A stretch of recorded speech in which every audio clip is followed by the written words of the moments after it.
Syedaralun, Gubernur Jawa Barat Ridwan Kamil mengunggah video seorang ibu peluk sosok Imam Maliki Ralibi yang disebut KW dirinya. Diketahui jika sebelumnya sosok Imam Maliki Ralibi memang disebut sebagai kembaran atau KW dari Ridwan Kamil lantaran memiliki wajah yang mirip. Kini, heboh seorang ibu yang peluk sosok Imam Maliki Ralibi sehingga Ridwan Kamil mengomentari sosok KW dirinya tersebut. Dilansir dari akun Instagram pribadinya @ridwankamil pada Senin 29 Agustus 2022.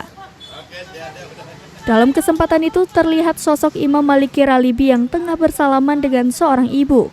Akan tetapi sang ibu sama sekali tak menyadari jika yang ada di depannya adalah sosok Imam Maliki Ralibi yang merupakan kembaran Ridwan Kamil.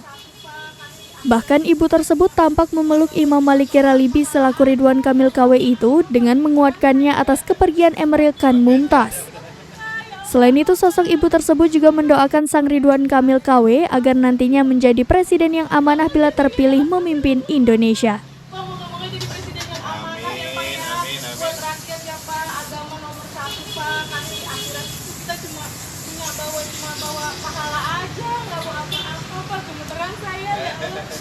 Oke, ya.